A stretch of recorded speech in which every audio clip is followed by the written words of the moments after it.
I always think humor makes people pay attention. So here we go. What's the value of a law degree? $1 million in a lifetime, according to the latest report. Really? How come we didn't get this memo when we should have gotten this memo? All right, so in order to tell you more about this, I wish I knew more myself, but I went to the powers that be. Joseph Marino is not only an attorney, but he's the expert and has created a new way for people to master how to pass the bar. I mean, kids who are trying to study, or adults, anybody trying to pass the bar, it is not an easy test. In fact, a lot of people take it over and over and try and get it. It's torturous. So if he's got something to add, we want to know about it. Joseph Marino, welcome to the show. Debbie, thank you very much. Real pleasure to be here. Thank you, Joseph. Your dad was a trailblazer, too. You followed his footsteps. Tell us about it. Well, yeah, my dad, back in 1946, when people graduated from law school and had to take the bar, there were no formal courses. Actually, you didn't even have to go to law school back in 1946, and he was one of the people foremost that began creating a actual bar review school, making it formal education. And I followed his footsteps, and actually we got a third generation. My son is now working with us as well. This is brilliant. You guys have figured out a way for people who are taking the bar to master it as a test-taking process? Well, that traditionally, bar review has been like any education, that little red schoolhouse where somebody communicates, the student accumulates and then goes study and sort of passes based on their skills. We're now using both the Internet and an approach to education, which is now actually training people to pass the bar so that we actually can help people succeed beyond their own abilities that they acquire in law school. Okay, you probably know the answer to this question. Of the total number of people who take the bar exam, what percentage do not pass on the first attempt? Overall, approximately 30% don't make it. And that's a significant figure, but now that's an overall figure, so that includes people that are coming in with foreign degrees as well as people educated in this country. Okay, now on the second attempt, what percentage of people fail again? Well, on the second attempt, it's the old Einstein quote as the definition of insanity, doing this very same thing over and over and expecting a different result. And that's what a lot of people do when they fail the exam. And unfortunately, the pass rate for retakers could be significantly less. There have been times it's been in the 40 or 50% range. Ouch, ouch, ouch. Okay. Now, this is an inspirational conversation because I believe there's a lot of people who still aspire higher, and many people who wish they had taken, become a lawyer or added that to their pile of talent and are still doing it. How many people are going to get law degrees who are, say, older these days? And that could be any age.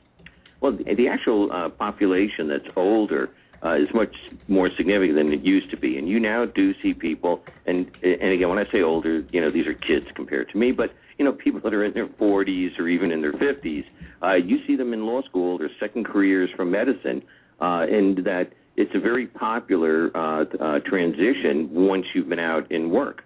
Okay. Is it easier or harder to pass the bar once you've been in the workforce for a while? It's harder. That as you get older, that it's more difficult especially to memorize and keep many of these concepts. The bar exam, though, has a lot of practical aspects, and there's an advantage to having that kind of savvy. But it's a substantive exam, and older people are a little challenged against the youth that's been doing it straight through since high school and college. All right. Without you intervening and lending what you know, how long does it take the average person to study to pass the bar exam, the law exam? How much preparation do they need? Months, years, what? Well, you go to law school. That's going to be 3-4 years, generally 3 years. You get a Juris Doctorate, which is just a degree. Then you would need to take a state bar exam, and that the review courses run, including mine, run about 8 weeks prior to the exam. So the actual course to prepare for the exam may only be 2 months, but it does require a background of about 3 years of education before you're eligible. Okay, and what is the differentiator between what you seem to have mastered to help students prepare for the bar exam versus they're doing them on their own? Well, most students first wouldn't do this on their own. It's a little difficult. It's too much information. They spend a lot of time accumulating the material to study. But yeah, as I mentioned, that one of the things that we've really done that's different and really distinguishes us is training somebody to pass, not just giving them the tools and the information and letting them study. Actually, the statistics show they pass in grade point average at graduation basically bar reviews, not us, don't help the student succeed at the exam.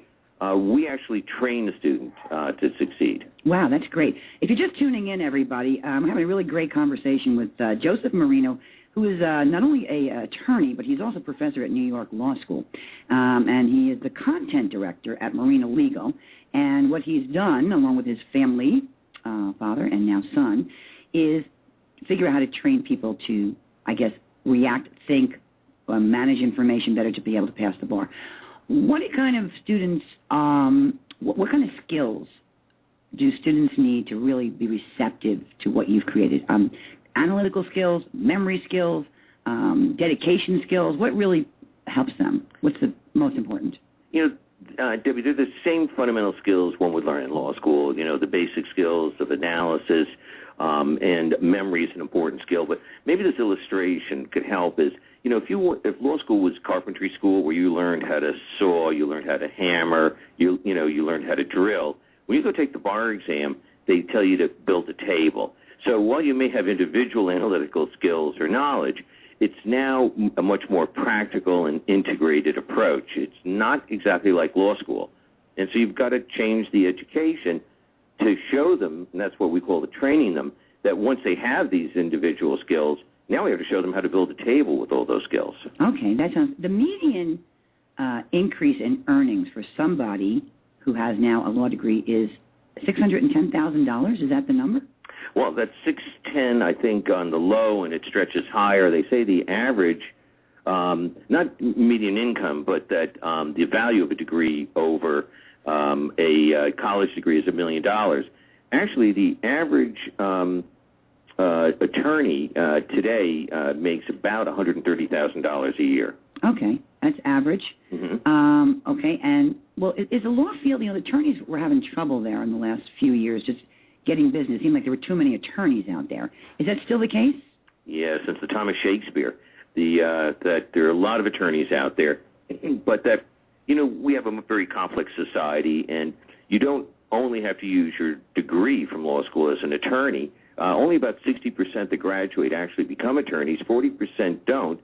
About 12% use in what's called JD Advantage, where they work for the FBI or government or compliance officers at security firms, where having that degree advances their career. Well, it's interesting. I have a girlfriend who has a law degree and who's in the network television business or the big TV business, and she's in charge of a whole big division, and because of her background in contract law, she's very helpful to the network in a lot of different ways.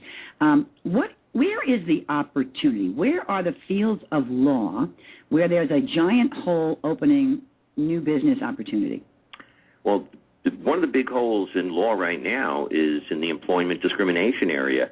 All of us baby boomers are now hitting the age where many of us are being pushed out of our positions, and all of a sudden this area of law is now booming. And, you know, the tech area has and continues to boom, but this employment discrimination is now just starting to really blossom. And they're going to have to push harder because everybody's heavier. It's really terrible. Mm-hmm. Just lightening it up, Joseph.